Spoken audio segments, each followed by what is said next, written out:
আনহু নিজ সন্তানের বিয়ে দিলেন। আর এখন তো আমরা বিয়ে দেওয়ার সময় দেখি মেয়ের বাপ কত বড় লোক, দেখি না? জি বাবা, আপনি আপনার ছেলের বিয়ে দিচ্ছেন, মেয়ের বাপ কত ধনী লোক, বড় লোক, সেইটা দেখছেন। ঠিক বলছি না ভুল বলেন? মেয়ের বাপ কি করে দেখি, যদি বড় লোক হয় তাহলে হাতে সোনা পাওয়া যাবে, কানে সোনা পাওয়া যাবে, নাকে সোনা পাওয়া যাবে, গলায় সোনার চেন পাওয়া যাবে, দামি খাট পাওয়া যাবে, দামি সোফা পাওয়া যাবে, সবকিছু দামি দামি পাওয়া যাবে। ছেলের বাইকটা দেবে দামি, সবকিছু ছেলের ভবিষ্যৎ। অথচ ওমর রাদিয়াল্লাহু তাআলা নিজ ছেলের বিয়ে দিচ্ছে দিনদারিতা দেখে। সুবহানাল্লাহ পড়ে। দিনদারিতা দেখে বিয়ে দিয়েছেন, টাকা পয়সা দিয়ে নয়। তিনি তো খলিফাতুল মুসলিমিন, প্রধানমন্ত্রী ছিলেন। প্রধানমন্ত্রীর ছেলে একটা গরিবের মেয়ের সাথে তার বাপ তাকে বিয়ে দিচ্ছে। সুবহানাল্লাহ। এর থেকে শিক্ষা নেওয়া উচিত। ভাইরা আমার, অনেকে ফল বিক্রি করেন। আমাদের কলিকাতায় লিচু বলা হয়। লিচু, আপনারা কি বলেন? লিচু ফল যারা বিক্রি করে, 1 কিলো লিচু কিনবেন, দেখবেন লিচুতে ডাল পাতা মিলিয়ে দেয় না? 1 কিলো লিচুর টাকা নিচ্ছে, লিচুটা ডাল পাতা বাদ দিয়ে হিসেব করবেন 750 গ্রাম হবে, আর 200-250 গ্রাম শুধু পাতা আর ওই ডাল পাতাই ভরা। ও 5 ওয়াক্ত নামাজ পড়ে। যদি বলে হুজুর আমরা তো এই অবস্থায় কিনছি, তাহলে করব কি? তোমাকে কিনতে কে বলবে? তোমাকে তো কেউ জোর করেনি ডাল পাতা সহ কিনবে। তুমি যখন বিক্রি করবে, তুমি তখন বলে নেবে যে ডাল পাতা সহ এই দাম। যদি ডাল পাতা না নিতে চান, আরো 20-30 টাকা বেশি দিতে হবে। এটা বলা কি হারাম না হালাল? হালাল। আল্লাহ তাআলা ব্যবসা শিখিয়েছেন 30 নম্বর পারায় সূরা মুতাফফিফিনের ভিতরে কিভাবে ব্যবসা করতে হবে। আল্লাহ তাআলা বলেন ওয়াইলুল লিল মুতাফফিফিন, যারা মাপতে গিয়ে কম বেশি করেন, মাপে কম বেশি করেন, আল্লাহ তাআলা বলেন এই রকম ব্যবসায়ীদের দুর্ভোগ, এদের জন্য জাহান্নাম। আল্লাযীনা ইযা তালু আলান নাসি ইস্তাওফুন, মানুষ যখন কারো কাছ থেকে কিছু নেয় তখন বুঝে নেয়, ঠিকঠাক পাল্লাতে মেপে নেয়, বুঝে নেয়। ওয়া ইযা কালুহুম আও ওয়াজানুহুম ইখসিরুন, আর যখন তাকে মেপে দেয়, ওজন করে দেয়, তখন কম করে দেয়। হাতের পাল্লা এমন ভাবে ধরবে আমি আর তুমি বুঝতে পারবো না, দোকানদারই বুঝবে। দেখা যায় 100 গ্রাম কম, ওই এমন ক্যাপাসিটি আছে ওর ধরার ভিতরে সবকিছু। তুমি মনে করবে না একদম সঠিক দিয়েছে, আর একটু বেশি দিলে হয় না, ও আরেকটু দেয়, হাতের ক্যাপাসিটি করে আরেকটু ঝুলে দেয়, কিন্তু আসলেই আমাদের কম দিচ্ছে। আল্লাহ তাআলা বলেন ওয়াইদা কালুহুম ওয়াজানুহুম ইখসিরুন, ওজন করে যেটা দাও, মেপে যেটা দাও, যারা কমিয়ে দেয় দেওয়ার সময় আর নেওয়ার সময় বুঝে নেয়, জেনে রাখো আলা ইয়াযুন্নু উলাইকা আন্নাহুম মাবউসুন, তুমি ভুলে যাও না তুমি মারা যাওয়ার পর আমি আল্লাহ আমার কাছেই তোমাকে আসতে হবে, আবার পুনর্জীবন তোমার ঘটবে, তোমার বিচারের কাঠগড়ায় দাঁড় না করে তোমাকে জান্নাত জাহান্নামের ফয়সালা করা হবে না, এটা ভুলে যেও না। এই জন্য আল্লাহর ভয় যার থাকবে সে পাপ করতে পারবে না। আল্লাহর ভয় থাকলে পাপ হবে? জি না, আল্লাহর ভয় থাকলে পাপ হবে না। আল্লাহর ভয় নিয়ে, তাকওয়া নিয়ে দুনিয়াতে বাঁচতে হবে। আল্লাহর ভয় যার থাকবে, আল্লাহর রাস্তায় খরচ করবে। আল্লাহর ভয় যার থাকবে, পিতামাতার খেদমত করবে। পৃথিবীতে বহু পিতামাতা এমন আছে, সন্তানেরা তার বাপ মাকে নিয়ে ভাগাভাগি করেছে না করেনি? ছেলে বলছে বাপকে ডেকে, মাকে ডেকে, আমি একা কেন 12 মাস তোমারে টানবো?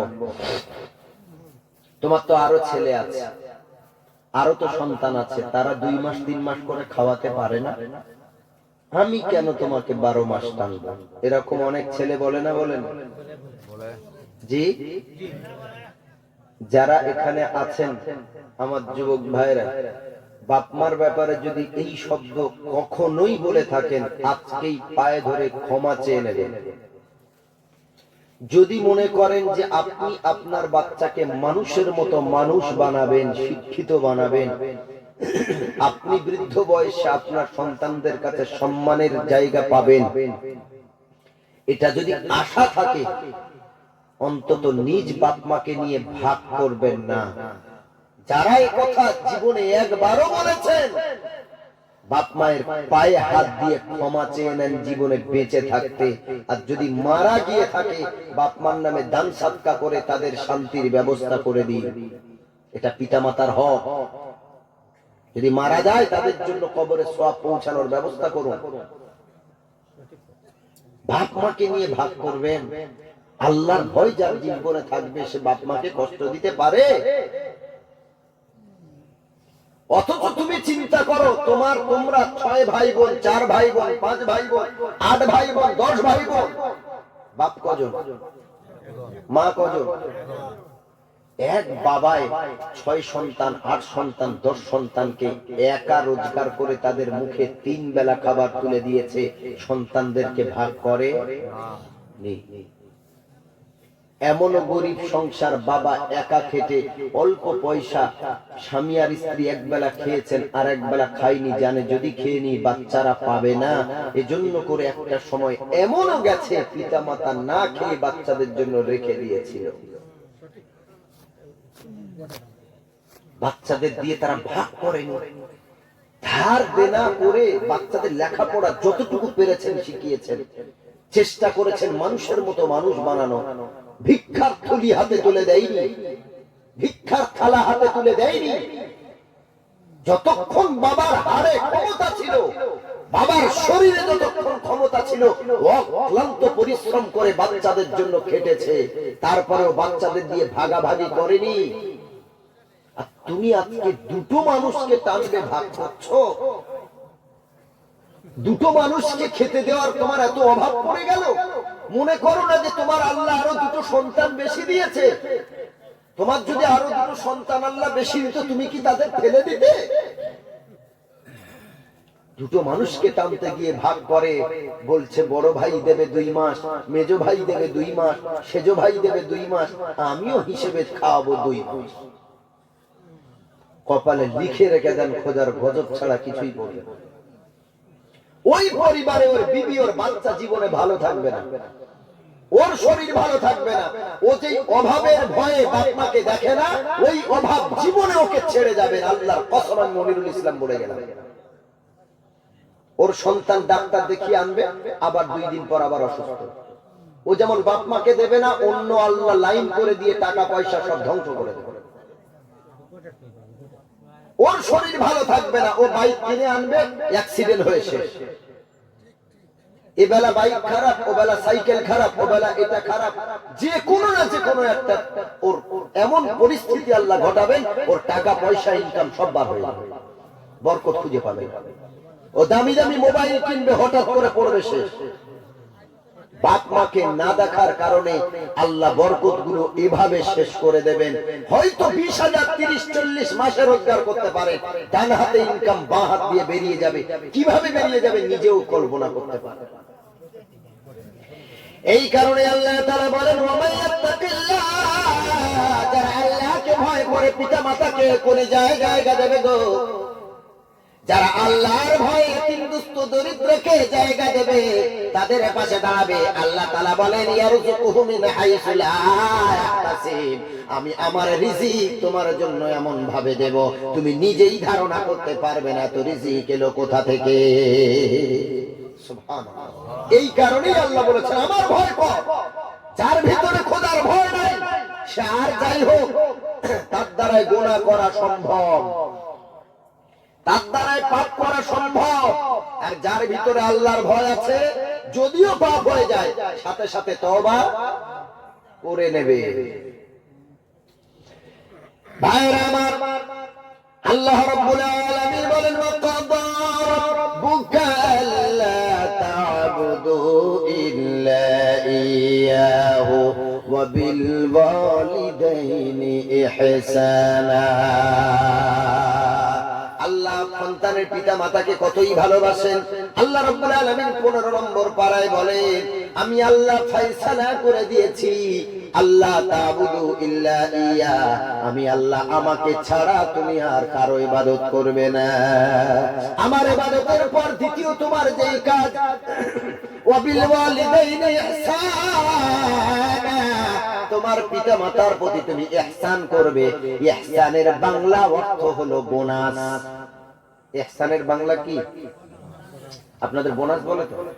ওই যে কোম্পানি বোনাস দেয় না মাসে, পূজোর সময়, ঈদের সময় দেয় কিনা আমি জানি না, পূজোর সময় দেয়। ইহসান মানে বাড়তি দেওয়া, আর হক এটা আলাদা, অধিকার এটা আলাদা। আপনি যেমন ঘরে আছেন আপনার পিতামাতাকে তেমনি ঘরে রাখবেন, এটা হলো হক, এটা ফরজ। তাদের আপনি যে মানের খানা খান সেই মানের খানা পিতামাতাকে খাওয়ানো ফরজ। আপনি যেই মানের কাপড় পরেন ওই মানের কাপড় পিতামাতাকে পরানো ফরজ, ওটা দিতেই হবে, ওটা হক।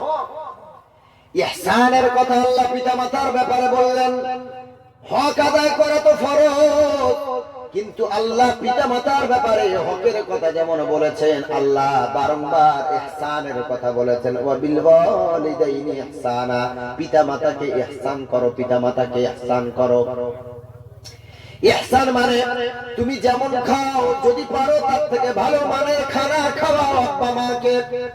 তোমার ঘর যেমন সুন্দর তার থেকে তোমার আব্বা মায়ের ঘরটা আরো সুন্দর দাও। তুমি যেই মানের কাপড় পরো, যত দামের তার থেকে পারলে বেশি দামের জামা কাপড় আব্বা মাকে পরাও। এর নাম হলো ইহসান। আল্লাহ তাআলা বলেন, আব্বা মায়ের সাথে ইহসান করো, ইহসান করো, বাড়তি দাও, তাদেরকে বোনাস দাও, আর তাদের কাছ থেকে দোয়া নিয়ে তোমার বিপদ আপদ দূর করে নাও। ভাইরা আমার, বোনাস তো দূরের কথা, ইহসান তো দূরের কথা, আমরা অনেক সন্তান আছি পিতা মাতাকে খেতেও দেয় না। অনেকে এমন আছে পিতা মাতাকে মারধর করে। আমি অনেক ঘটনা দেখেছি, শুনেছি, পিতা মাতাকে ঘাট ধরে ঘর থেকে বার করে দিয়েছে, ও মারে, ওর বিবিও মারে। আবার অনেক দেখেছি, অনেক দাদু ভাইরা এসে, মুরব্বী বাবাজিরা এসে হাতটা ধরে কান্না করে দোয়া চেয়েছে, হুজুর গো, আমার ছেলে তো আমারে আব্বা বলে ডাকে না। শুধু তাই নয়, আমি পাশের ঘরে থাকি, আমার নাতি নাতনিদেরকেও আমার কাছে পাঠায় না। তারা যদি একটু চুরি করে, আমি দাদু দাদি আমার কাছে যদি আসে, আমার বৌমা তারে মারতে থাকে, আমার ছেলে তাদের ধমক দিতে থাকে, তারা কেন আমার কাছে এলো? হুজুর, এমন একটা পরিস্থিতিতে আছি, আমার জায়গাতে আমাদের থাকতেও দেয় না, খেতেও দেয় না, আমাদের কথা ওরা সহ্য করতে পারে না। আল্লাহ যাদের ব্যাপারে বললেন দয়া করার কথা, তাদের ইহসান করার কথা, বাড়তি দেওয়ার কথা, ওইখানে হকটুকু আদায় করে না। বাবা মাকে কত কষ্ট দেয়, একই জায়গায়, একই পিলার, একই প্রাচীরের এদিকে থাকে ছেলে মেয়ে, এদিকে থাকে বাবা মা। সারা রাত বাবা মার শরীর অসুস্থ, জ্বর, ঠান্ডা লেগে কাশি হয়, ওর বাবা মার কাশির আওয়াজ ও শুনতে পায়। একদিনের জন্য, এক মুহূর্তের জন্য এসে জিজ্ঞাসাও করে না, তোমার কাশি হয় বাবা, চলো ডাক্তারের কাছে নিয়ে যাই, চলো মা গো ডাক্তারের কাছে নিয়ে যাই। দেখতেছি 1 সপ্তাহ ধরে তোমার কাশি হয়। কিন্তু নিজের বাচ্চার যদি জ্বর হয়, নিজের বাচ্চার যদি ঠান্ডা লাগে, 500 টাকা 1000 টাকা ফিস দিয়ে ডাক্তার দেখায়, 1500 টাকার ঔষধ মেডিসিন ডাক্তার লিখে দেয়, নেবুলাইজেশন করার জন্য ডাক্তার লিখে দেয়, কত আপনার কিনা রিপোর্ট করার জন্য ডাক্তার লিখে দেয়। নিজের বাচ্চার ব্যাপারে দামি দামি ডাক্তার দেখাও, আর নিজের আব্বা মায়ের জন্য ডাক্তার দেখানো তো দূরের কথা, খবরটুকু রাখে না। ভাইরা আমার, বাপ্পা যতদিন বেঁচে আছে ততদিন দোয়া না। বিদেশে বিরাজ্যে যখন সন্তান মারা যায়, পশু পাখি না জানিতে আগে জানে তার মা। সন্তানের যদি কোনো বিপদ হয়, মায়ের কলিজার সাথে সন্তানের কলিজা এমন একটা আল্লাহ কানেকশন করে দিয়েছেন, পৃথিবীর কেউ না বুঝলেও জনম দুঃখিনী মাটা বুঝতে পেরে যায়। তুমি ভাবতেছো এই শীতকালে সকালবেলা তোমার আব্বা মা দরজা কেন খোলা রেখেছে, জানালা কেন খোলা রেখেছে, তুমি চিন্তাও করতে পারো না। অথচ তোমার মতো সন্তান মাকে কষ্ট দিয়েছে, বাবাকে কষ্ট দিয়েছে। 24টা ঘন্টা মায়ের সামনে তুমি যাও না, মা বলে একটা ডাকও দাও না, আব্বু বলে একটা ডাকও দাও না। সকালবেলা তোমার মা তোমার বাবা জানালা দরজাটা খোলা রেখে দিয়েছে, তুমি বুঝতেও পারলে না কেন খুলেছে। মায়ের মনের বড় সাদ, আমার বাচ্চা সকালবেলা কাজে বার হবে, আমাকে তো বলে যাবে না, সালাম দিয়ে যাবে না, আমি জানালা দরজা খুলে রাখি, বাচ্চাকে পিছন থেকে হলেও একটা বার দেখে দোয়া দিয়ে দেবো। মা বাপকে এত কষ্ট দেওয়ার পর মা বাপ বাচ্চার জন্য জীবনেও বদদোয়া করে না, যদিও রাগের মাথায় করেও ফেলে। নামাজের পাটিতে সেজদায় পড়ে গিয়ে আল্লাহর কাছে দোয়া চায়, আল্লাহ আমার কলিজার টুকরাকে আমি রাগের মাথায় বদদোয়া করে ফেলেছি রে আল্লাহ, আমার বদদোয়া তুমি আমারে ফিরিয়ে দাও, আমার বাচ্চাকে সুস্থ রাখো। মা বাপ বাচ্চার জন্য দোয়া করে, প্রতিদিন বাচ্চা সন্ধ্যাবেলায় বাড়ি ফেরে। আজকে একটু লেট হয়ে গেল, মা বারবার কল দেয়, মা বারবার কল দেয়, বাচ্চাকে পায় না। অমুসলমান, মা বারবার কল দেয়, বাবা কোথায়, এত লেট হয় কেন? বাচ্চা কাজে গেছে। দুপুর বেলা মা ফোন দেয়, বাবা রে খানা খেয়েছিস কিনা? ছেলেটা বলে না বাবা খানা খাই নাই, কাজের বড় প্রেসার আছে, একটু লেট হবে খানা খেতে, আধা ঘন্টা পরে খাবো। জনম দুঃখিনী মা খানাও খায় না, আবার আধা ঘন্টা পরে আবার কল দেয়, আবার ছেলের মোবাইলে ফোন দেয়, আবার কল দিয়ে বলে বাবা খানা খেয়েছো কিনা? ছেলেটা বলে না মা এখনো খাওয়া হয় নাই, কাজের প্রেসার আছে, একটু লেট হবে। মা বারবার বকা দেয়, বাবা আগে খানা খেয়ে নে, কাজ লেট হয়ে হোক, আগে খানা খেয়ে নে। তুই যতক্ষণ না খাবি, তুই খেয়েছিস কিনা যতক্ষণ খবর না পাবো, আমি তোর মাও খানা খাবো না। আবার একটু পরে মা কল দেয়, ছেলেটা বিরক্ত হয়, বারবার মা কল দেয় বলে। ছেলেটা বিরক্ত হয়ে একটা সময় মায়ের নাম্বারটা ব্লক লিস্টে ফেলে দেয়, মায়ের নাম্বারটা ব্লক করে দেয়। মা আর কল দিয়ে পায় না, মা ব্যাকুল হয়ে যায়, পাগলিনীর মতো হয়ে যায়, মোবাইলে কেন কল ঢোকে না, মা চিন্তিত, দুশ্চিন্তায়। ছেলেটার কি হলো, মোবাইলটা চুরি হয়ে গেল নাকি কোনো বিপদ হয়ে গেল? চিন্তা করতে করতে করতে করতে মা একটা সময় হার্ট ফেল হয়ে দুনিয়া থেকে বিদায় নিয়েছে। মোবাইলে বিবি ফল দিল, তাড়াতাড়ি দৌড় দিয়ে যেখানেই থাকো বাড়িতে চলে এসো, তাড়াতাড়ি আসো, তাড়াতাড়ি আসো, বিপদ হয়ে গেছে, তাড়াতাড়ি আসো। কি হয়েছে? না বাড়িতে আগে আসো, সেই বলবো।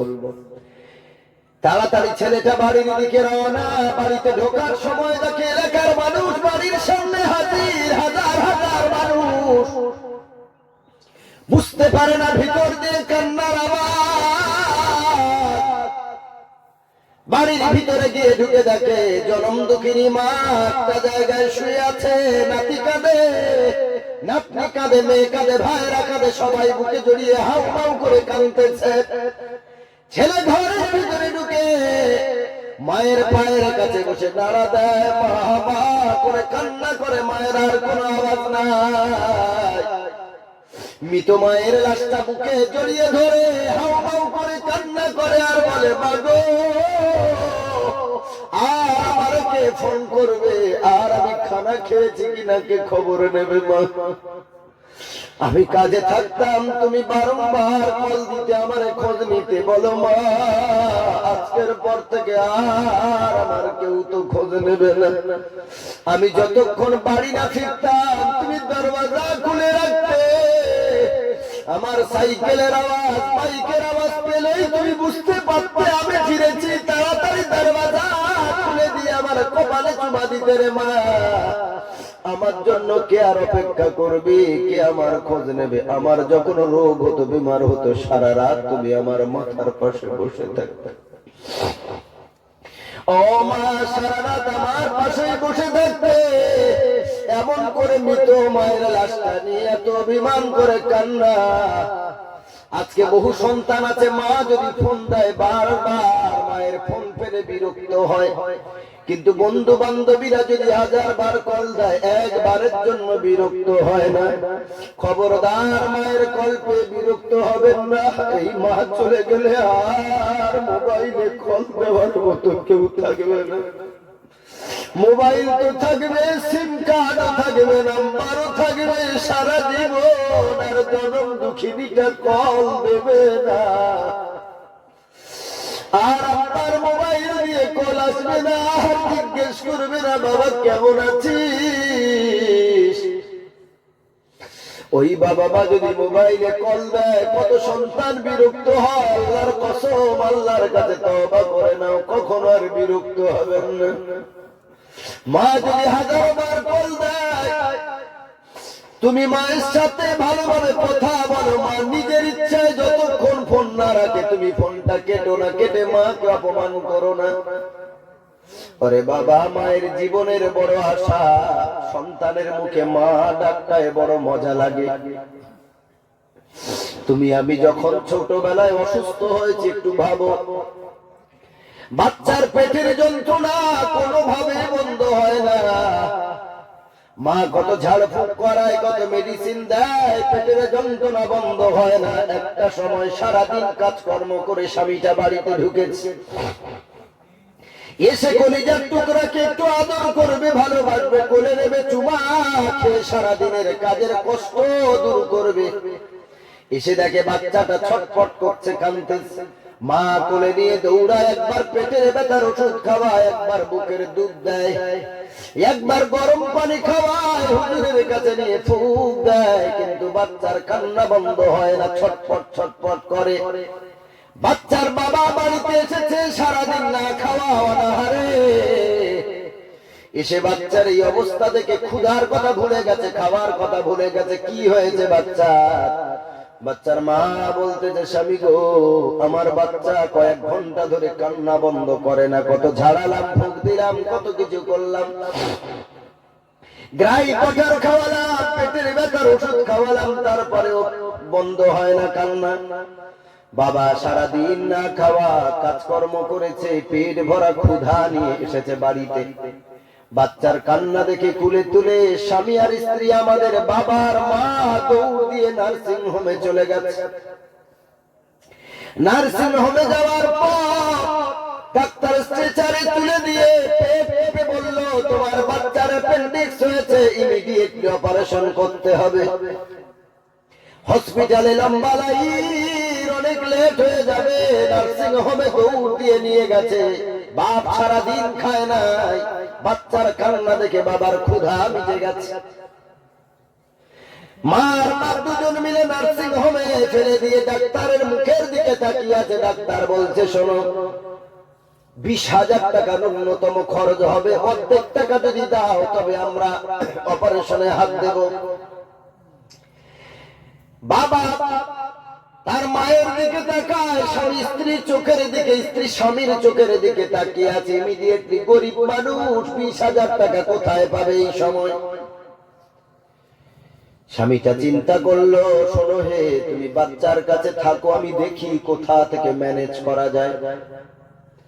দৌড় দিয়ে চলে গেল নিজের বড় দাদার কাছে, গিয়ে বলল, দাদা রে, আমার ছেলেটা হসপিটালের বেডে শুয়ে আছে, অ্যাপেন্ডিক্স হয়েছে, 1 সেকেন্ড কান্না বন্ধ হয় না, বাচ্চার কান্না আমরা সহ্য করতে পারতেছি না। দে না ভাই 20,000 টাকা ধার, আগামী 3 মাসের ভিতরে তোকে দিয়ে দেবো, 20,000 টাকা ধার দে। নিজের দাদা এসেছে যদিও দিত, দাদার স্ত্রী দাদার হাতটা টেপে স্বামীর হাতটা টিপে ইশারা করেছে, না দেওয়ার দরকার নাই, টাকা যায় হাসতে হাসতে, আসে কানতে কানতে, দেওয়ার দরকার নাই। দাদার কাছে টাকা থাকার পরেও ভাইকে উপকার করলো না।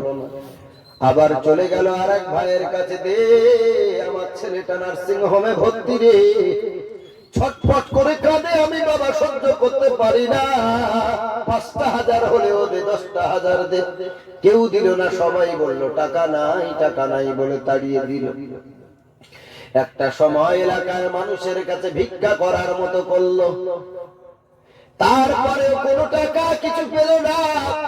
দৌড় দিয়ে নার্সিং হোমে দৌড় দিয়ে ডাক্তারের পা দুটো জড়িয়ে ধরে বলে, ডাক্তার বাবু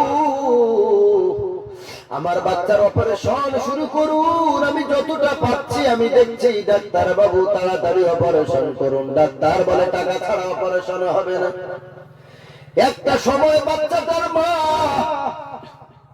স্বামীর হাতটা ধরে বলে, স্বামী গো তুমি টাকা তো আনতে পারো নাই, তবে আমার বিয়ের সময় আমার বাবা আমার মা দেওয়ার মতো কিছুই ছিল না, আমার মা মারা গেছে, আমার মায়ের গলার চেনটা আমার বাবার কাছে ছিল, আমার বাবা আমার মায়ের সেই স্মৃতিটা আমাকে দিয়েছিল বিয়ের সময়, আমার তো এই একটা গলার চেন ছাড়া কিছুই নাই। ও স্বামী তুমি এই চেনটা নিয়ে দোকানে চলে যাও, স্বর্ণকারের কাছে যাও, সোনার চেনটা বিক্রি করে যা হয় তাড়াতাড়ি ডাক্তারের কাছে দাও। স্বামী হাউ মাউ করে কেঁদে বিবির হাতটা ধরে বলে, বিবি রে আমি তোর গরিব স্বামী, তোকে ভাত কাপড় ছাড়া আর কিছুই দিতে পারি না, দুটো ঈদ ছাড়া তোকে আমি কিছুই দিতে পারি নাই, তোকে ভালো মানের খানাও দিতে পারি নাই, তোর কিছুই করে দিতে পারি নাই, তারপরে তোর বাবার দেওয়া এই শেষ স্মৃতিটুকু তুই হারাবি না, রেখে দে, আমি দেখছি টাকা কোথায় পাওয়া যায়। বাচ্চার মা স্বামীর হাতটা ধরে কাঁদতে কাঁদতে বলে, স্বামী গো আমার এই গলার সোনার চেনের থেকে আমার এই সোনার টুকরার মূল্য অনেক বেশি, আমার এই সোনার চেন তুমি দিয়ে দাও, আমার এই সোনার নয়নের টুকরা যদি বেঁচে যায়, এইরকম সোনার চেন আমার ভুরি ভুরি হবে গো স্বামী। স্বামী দিতে চায় না, কারণ গরিব স্বামী স্ত্রীকে তেমন কিছু বানিয়ে দিতে পারে না। একটা সময় জোর করে পাঠিয়ে দিয়েছে, স্বামী স্ত্রীর চেনটা নিয়ে এমন করে স্বর্ণকারের কাছে বন্ধক দিয়ে টাকা এনেছে।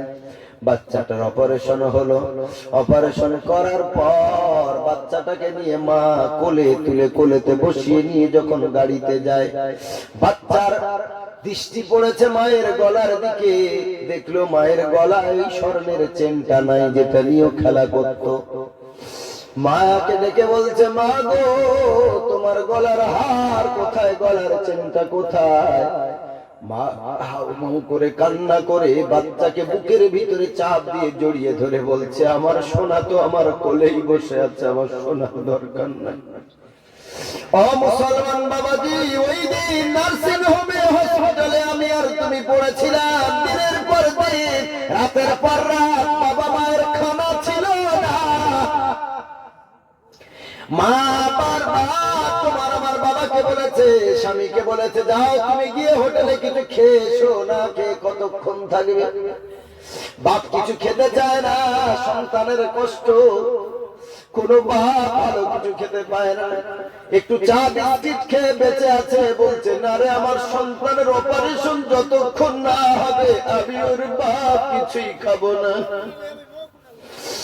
স্বামীটা গিয়েছে বাইরে থেকে রুটি কিনে এনেছে, খাবার কিনে এনেছে, বিবির কাছে দিয়েছে, নাও তুমি খেয়ে নাও, তুমি আর কতক্ষণ জেগে থাকবে বাইরে এইভাবে বসে থাকবে, কিছু তো অন্তত মুখে না, তোমার খোদা, তোমার বাচ্চা অসুস্থ, তুমিও না অসুস্থ হয়ে পড়ো, কিছু খেয়ে না। সন্তানের মা খাবার হাতে নেয় না, বললো না না পানি ছাড়া কিছুই পান করবো না, যতক্ষণ সন্তানের অপারেশন সাকসেসফুল না হয় ততক্ষণ আমি ওর মাটা কিছুই দাঁতে কাটবো না। ওরে মুসলমান বাবাজি, ওই দিন সন্তানের সুস্থতার জন্য চিন্তা করে বাবা মা খানাও বন্ধ করে দিয়েছে। আজকে সেই বাবা রোগে পড়ে আছে, তাদের ডাক্তার দেখাবার জন্য 100-200 টাকাও দেয় না, ভালো কোনো ডাক্তার দেখায় না, ডাক্তার দেখাবার পয়সা দিতে হবে বলে মা বাবার কাছে যায় না, খবরও নেয় না। কিছু সন্তান আছে 100-200 টাকা হাতে দিয়ে বলে ডাক্তার দেখিয়ে এসো, 100-200 টাকায় কিসের ডাক্তার খরচ? একটা কাশির সিরাপ, কফ সিরাপের দামই তো 150-র উপরে প্রায়। তারপরে তোমার বাবা মার অনেক অ্যান্টিবায়োটিক, অনেক মেডিসিন লাগবে, 100-200 কিছুই হয় না। কেন বাবা মা বাচ্চার কাছে টাকা চাইবে? বলে বাবা মার কি দরকার যদি বলে তাহলে তো দিই। ওরে যুবক ভাইরা আমার, এই চিন্তা মাথায় থেকে বাদ দেন। যেই মা সন্তানের কান্নার ভাষা একদিন বুঝেছিল, সন্তান দোলাতে শুয়ে আছে, কান্না করতেছে, মা সন্তানের কান্নার কারণ বুঝতে পেরেছে। কান্না শুনে এটা কি কিছু কামড়েছে, তার পেটের কি যন্ত্রণা হয়, নাকি ক্ষুধার কান্না? কান্নার ভাষা মা বুঝতে পেরেছিল। আজকে বাবা মার মুখের দিকে তাকিয়ে বাবা মার কি দরকার, কি চাহাত, সেটা কি বুঝতে পারো না? তুমি প্রতি সপ্তাহে কিছু পয়সা বাবা মাকে দিয়ে তারা একটু চা খাবে, তারা একটু পান খাবে, চাইবে না। কারণ পিতা মাতা বাচ্চার কাছে হাত পাততে বড় লজ্জা লাগে তাদের। পিতা মাতা কেন সন্তানের কাছে চাইবে?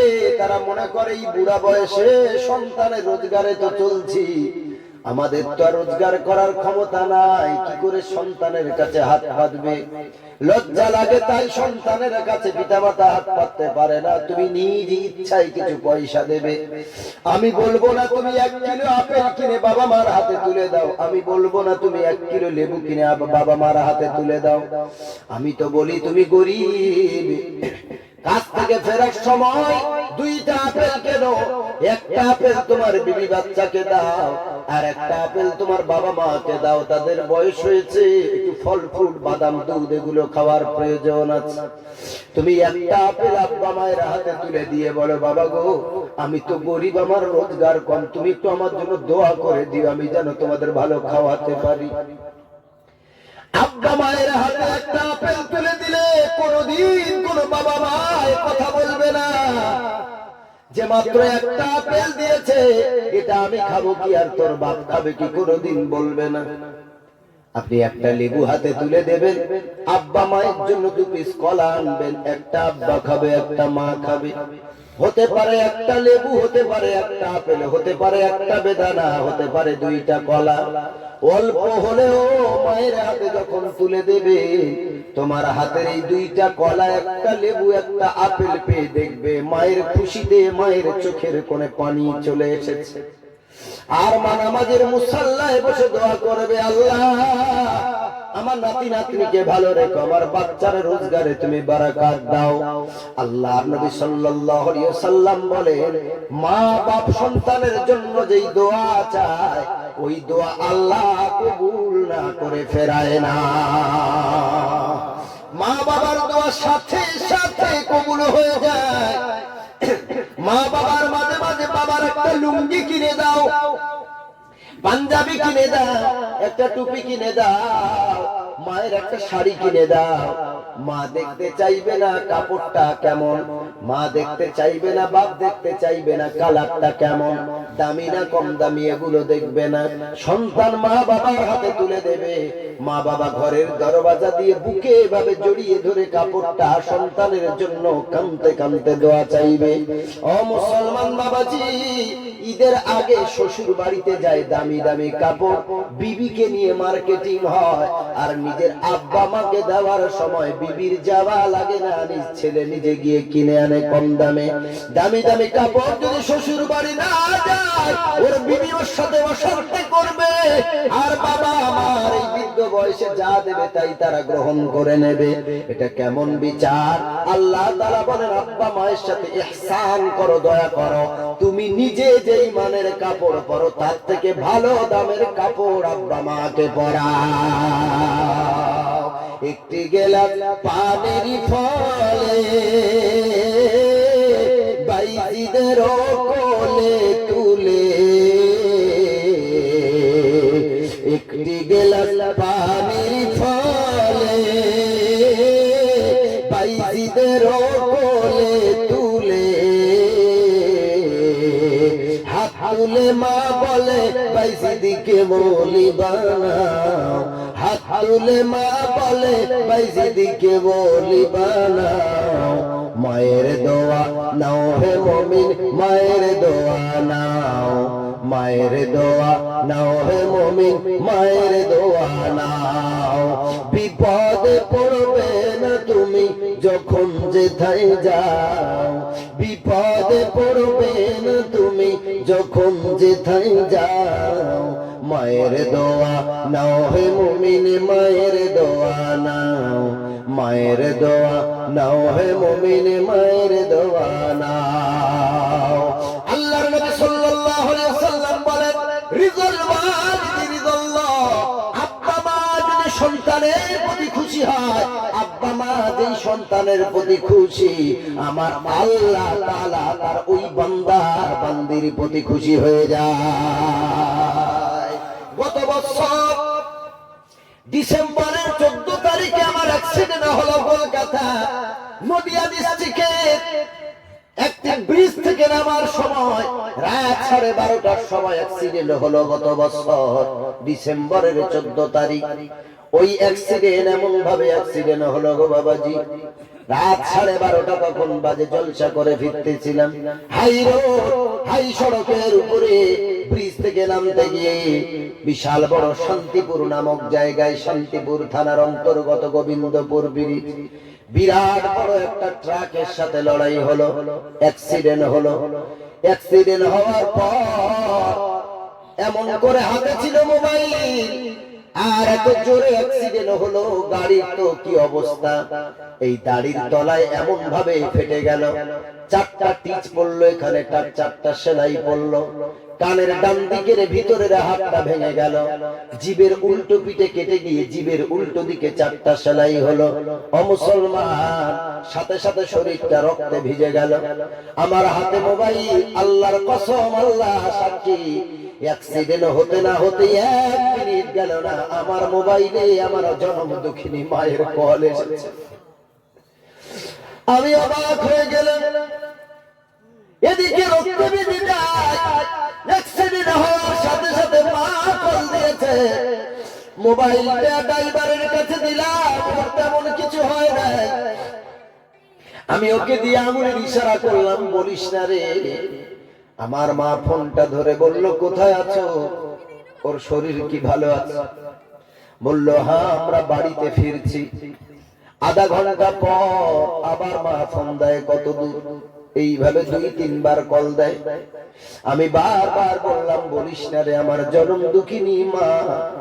যতক্ষণ জলসা করি, প্রতিটা জলসা প্রায় মা মোবাইল দেয়, প্রতিদিন সময় জিজ্ঞেস করে, সারাক্ষণ ওয়াজ শুনতে থাকে। ও মুসলমান বাবাজি, সারা রাত কেটে গেল, ওখানকার হসপিটাল থেকে রেফার করলো Kolkata Chittaranjan medical college hospital. ওখানে গিয়ে তারা আবার ইনজেকশন করলো, কোনোভাবে কানের রক্ত বন্ধ করতে পারছে না, কোনোভাবে নিচের এই দাড়ি রক্ত বন্ধ হয় না। সকালে যখন বাড়ি ঢুকলাম, সকাল 7টা বাজে, গাড়ির আওয়াজ পেয়ে জনম দুঃখিনী মা দৌড় দিয়ে ছুটে এসেছে। সারা রাত ঘুমায় না, কি যেন একটা অস্থিরতা।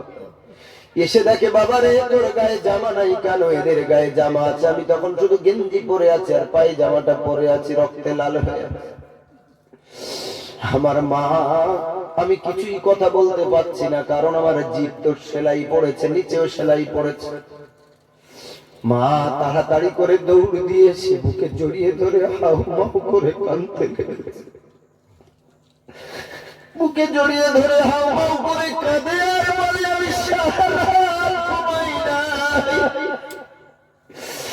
তোরা বলতেছিলিস যে হ্যাঁ ভালো আছে, বাড়ি ফিরছি, কিন্তু আমার কলিজায় যেন কেমন ঝড় লেগেছে, আমার মা যেন কেমন ছটফট করে, সারা রাত আমি ঘুম আসে না। আমি বুঝতে পেরেছি কিছু আমার কাছে লুকানো হচ্ছে। ও মুসলমান বাবাজি, হাউ মাউ করে মায়ের কান্না, মায়ের কান্না। এই জন্য আমি বলি, সন্তান যদি একটু ভালো থাকো তো আল্লাহর কসম, মা বাবার দোয়াতেই আমরা একটু ভালো আছি। মা বাবার দোয়া ছাড়া সন্তান ভালো থাকতে পারে না। হয়তো তুমি মা বাপকে খাওয়া দাও না, দেখো না, চিকিৎসা করো না, তারপরে হয়তো ভালো আছো, তার মানে মা বাবা বদদোয়া করে না, দোয়াই করে। মা বাবা হুজুরদের কাছে দোয়া চায়, নামাজে দোয়া চায়, আল্লাহ আমার বাচ্চাকে হেদায়েত দাও, আমার নাতি নাতনিকে ভালো রাখো।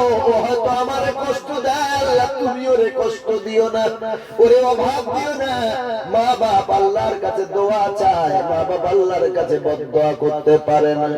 ও মুসলমান বাবাজি, আল্লাহর নবীর এক সাহাবী হযরত আলকামা রাদিয়াল্লাহু তাআলা ইন্তেকালের সময় কালেমা নসিব হয় না জবানে।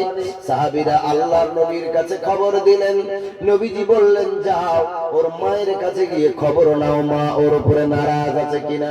সাহাবীগণ দৌড় দিয়ে আলকামা রাদিয়াল্লাহু তাআলা আনহুর বাড়িতে গেলে গিয়ে খবর পেলেন আলকামা রাদিয়াল্লাহু তাআলা আনহুর মা আলকামার উপরে নারাজ আছে।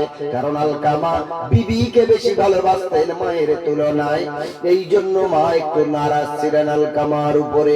মায়ের কাছে খবর দেওয়া হলো, আপনার সন্তানকে ক্ষমা করে দাও, ক্ষমা যদি না করো মৃত্যুর সময় সন্তানের জবানে কালেমা আসছে না, কষ্ট হয়। মা বলে, আমার ছেলে আমার যেই কষ্ট দিয়েছে আমি ক্ষমা দেব না। আল্লাহর নবী বললেন, কাঠের একটা চিতা সাজাও, আলকামার মাকে ডাকো, আর আলকামাকে জীবন্ত অবস্থায় কাঠের চিতাতে শোয়াবো, তার মায়ের চোখের সামনে পড়িয়ে দেওয়া হবে। যতক্ষণ মা না ক্ষমা করবে ততক্ষণ আলকামার পোড়ানো হবে। আলকামার মাকে হাজির করানো হলো, চিতা সাজানো হলো। আলকামার মা এই দৃশ্য দেখে মায়ের কলিজা তো যতই কষ্ট পায়, বাচ্চার কষ্ট মা কোনদিন সহ্য করে থাকতে পারে না। একটা সময় আলকামা রাদিয়াল্লাহু তাআলা আনহুর মা এমন করে বললেন, ইয়া রাসূলুল্লাহ, ইয়া হাবিবাল্লাহ, আমার আলকামাকে আমি ওর মা হয়ে ক্ষমা করে দিলাম। আলকামার মা যখন ক্ষমা করে দিলেন, সাথে সাথে আলকামার জবানে আল্লাহ পড়িয়ে দিলেন, লা ইলাহা ইল্লাল্লাহু ওয়া আন্না মুহাম্মাদার রাসূলুল্লাহ। আলকামার মা ক্ষমা করে দিলেন, সাথে সাথে আলকামার জবানে আল্লাহ তাআলা মৃত্যুর সময় কালেমা আল্লাহ তাআলা জারি করে দিলেন। জোরে বলেন সুবহানাল্লাহ। মা বাপকে কষ্ট দিয়ে শান্তির মৃত্যু হবে না, এটা লিখে রাখেন। মৃত্যুর সময় চেহারার বিকৃত ঘটবে, চেহারা শুকরের মতো, বানরের মতো, হনুমানের মতো হয়ে যাবে, রাসূল বলেছেন। আল্লাহ রাব্বুল আলামিন বলেন, মা বাপকে যারা কষ্ট দেয়, তারা মা বাপকে কষ্টে রেখে যদি নামাজ পড়ে, রোজা করে, সাদকা দেয়, যাকাত দেয়, মাদ্রাসা বানায়, মসজিদ বানায়, গরিবের পাশে দাঁড়ায়, আল্লাহ রাব্বুল আলামিন বলেছেন, লা ইয়াহবাতান্না আমালু, মা বাবার কষ্টের কারণে তার জীবনের সব সবের কাজগুলো আল্লাহ বাতিল করে দেয়। নামাজের সব মাইনাস হয়ে যাবে, রোজার সব শেষ হয়ে যাবে। যত ভালো কাজ করেছে, আব্বা মা যদি আপনার প্রতি নারাজ থাকে, আল্লাহর কাছে কোনো ভালো কাজের মূল্য হবে না। আর যদি বাপ্পাকে রাজি খুশি রাখেন, বাপ্পার মুখে যদি শান্তির হাসি ফোটান, আল্লাহর নবী সাল্লাল্লাহু আলাইহি সাল্লাম বলেন, আল জান্নাতু তাহতা কাদামাইহা, মায়ের দুই পায়ের তলায় তার সন্তানের জান্নাত।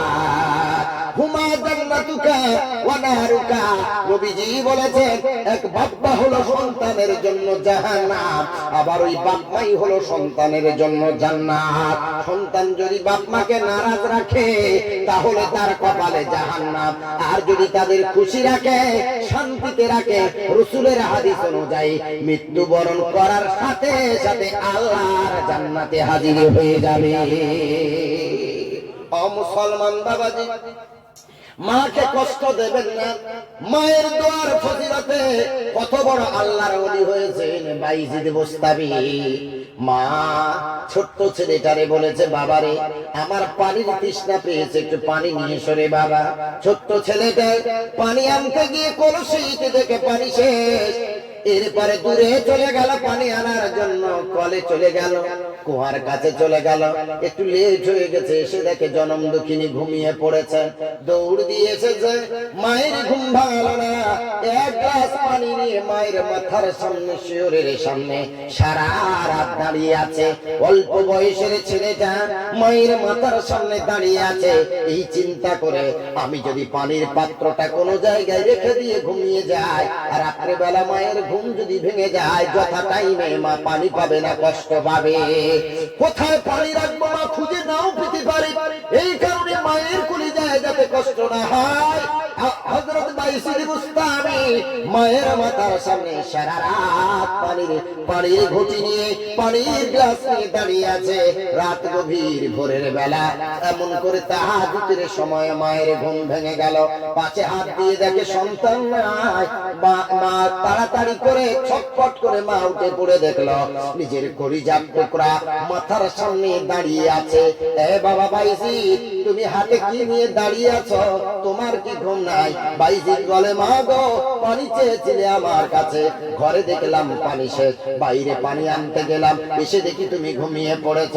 আমি যদি পানির পাত্র কোনো দিকে রেখে দিই, তুমি হয়তো খুঁজে পাবে না, তোমার কষ্ট হবে। এজন্য করে আমি সারা রাত তোমার মাথার সামনে দাঁড়িয়ে আছি। তুমি ওঠার সাথে সাথে যেন পানির পাত্র তোমার হাতে তুলে দিতে পারি। বাচ্চার মুখে কথা শুনে মায়ের কলিজা ঠান্ডা হয়ে গেছে। পানির সব তৃষ্ণা মিটে গেল। পানির গ্লাসটা রেখে দিয়ে বাচ্চাকে বুকে জড়িয়ে ধরে আল্লাহর কাছে দোয়া করে।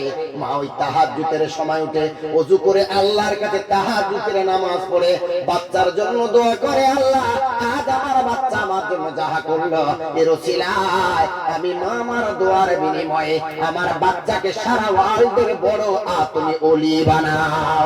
মায়ের দোয়া আল্লাহ কবুল করে নিলেন। বাইজিদ বুস্তামি রহমাতুল্লাহ আলাইহিকে আল্লাহ ওয়ার্ল্ড ফেমাস এমন ওলি বানালে, শুধু মুসলমানেরা না, মুসলিম ভাইরা তারাও সম্মানের সাথে বাইজিদের নাম নেয়। ও ভাই, আল্লাহর নবীর দোয়া কেমন কবুল হয় দেখেন। একদিন আবু হুরায়রা রাদিয়াল্লাহু তাআলা আনহুকে একদিন তার মা চড় মেরেছে।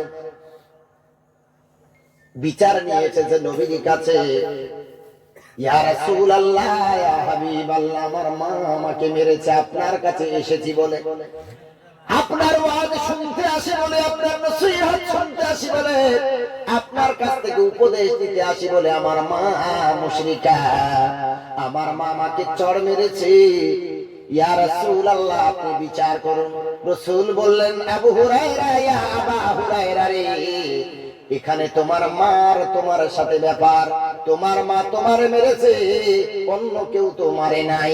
আমি নবী এই মারের বিচার করতে পারবো না, কারণ তোমার মা আর বেটার ব্যাপারে আমি নবী আমি ইন্টারফেয়ার করব না। সুবহানাল্লাহ।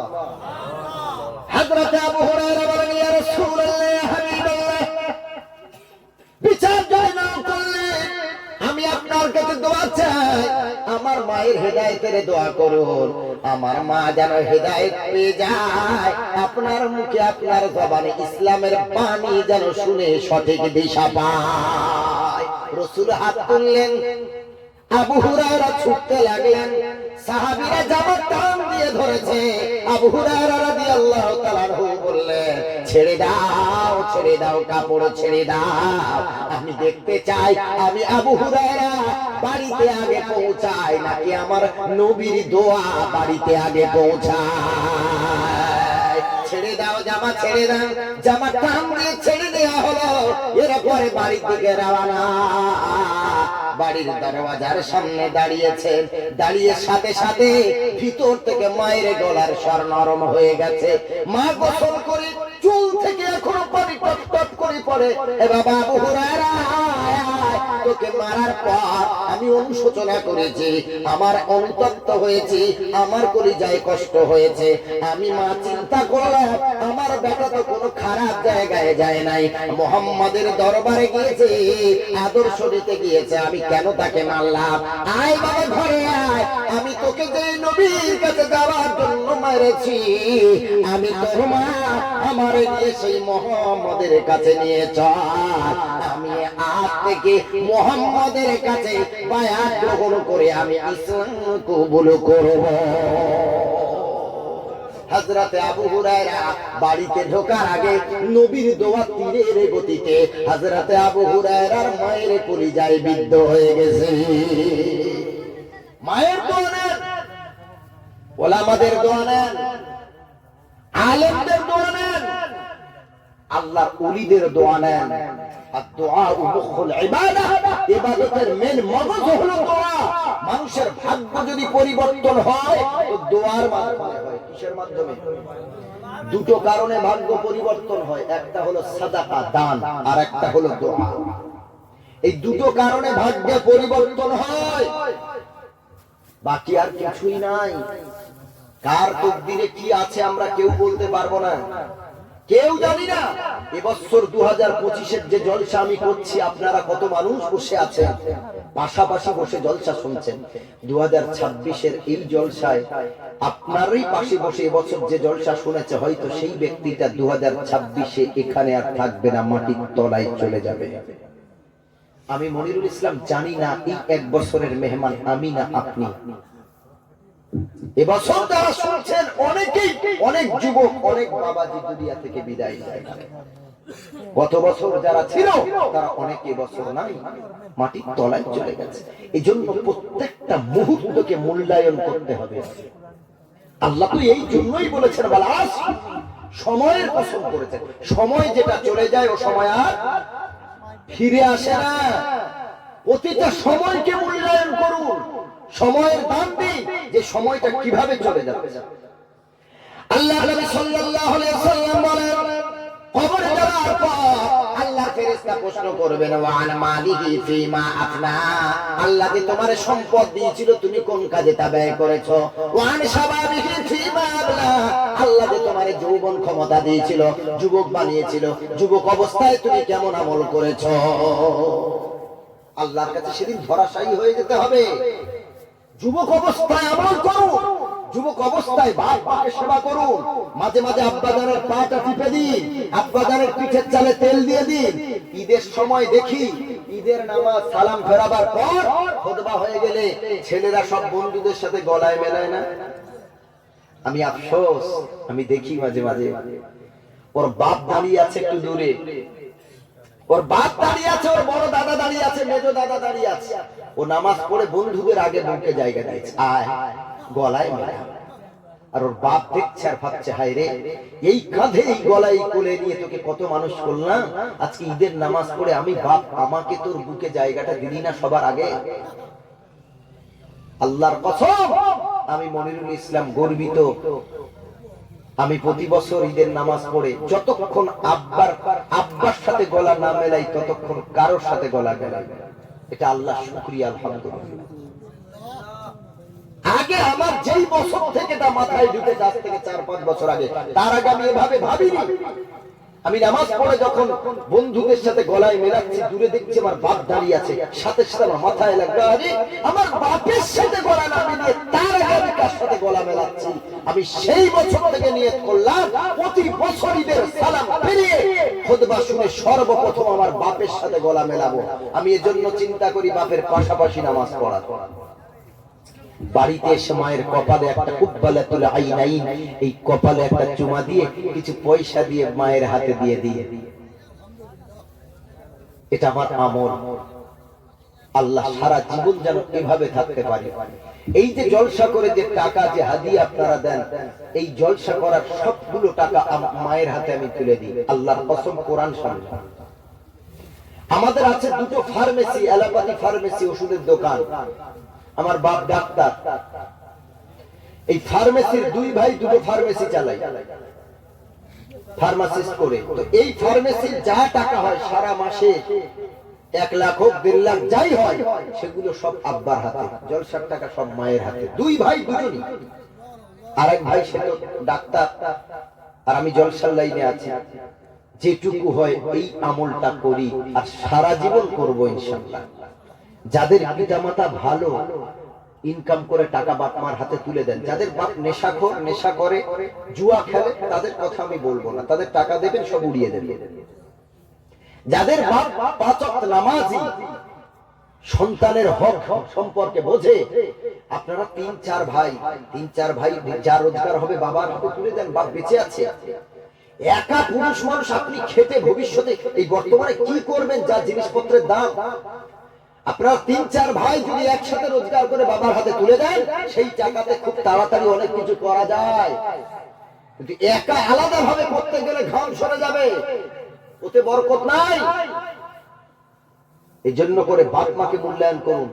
আর আপনি যখন রোজগারের টাকা বাপ মার হাতে তুলে দিয়ে বলবেন, আব্বা মা আমার সংসারের সব দায়িত্ব তুমি নিলে, কি কোথায় কি লাগবে, আমার বাচ্চারা কোথায় লেখাপড়া করবে, কি করবে, ইলেকট্রিক বিল গ্যাস সব তোমাদের, যা রোজগার করলাম সব হাতে তুলে দিলাম, আমাদের ভবিষ্যতের চিন্তা তোমরা করবে যতটুকু পারো, হাতে তুলে দেন।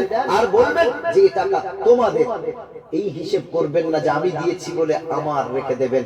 তাহলে কি হবে, বাপ যদি একটু চা খায়, পান খায়, তখন আর চিন্তা করবে না যে আমার ছেলের কাছে আবার টাকা তার থেকে চেয়ে নেব, এভাবে চিন্তা করবে না। বাপের কাছে দিয়ে দেবেন, তাদের ইচ্ছা মতো তারা চলবে, রাজি হয়ে যাবেন কে? আল্লাহ। আর আব্বা মায়ের সামনে কখনো উঁচু গলায় কথা বলবেন না, আব্বা মায়ের সামনে কখনো উঁচু গলায় কথা বলবেন না। 3-4 বছর আগে একদিন আমার ফার্মেসিতে, মানে রাত্রে রুগী দেখতে দেখতে অনেক লেট হয়ে গেছে, আর আমার বাপ গিয়েছে রাত্রে, ফজরের নামাজে উঠতে হবে, আমার বকাবকি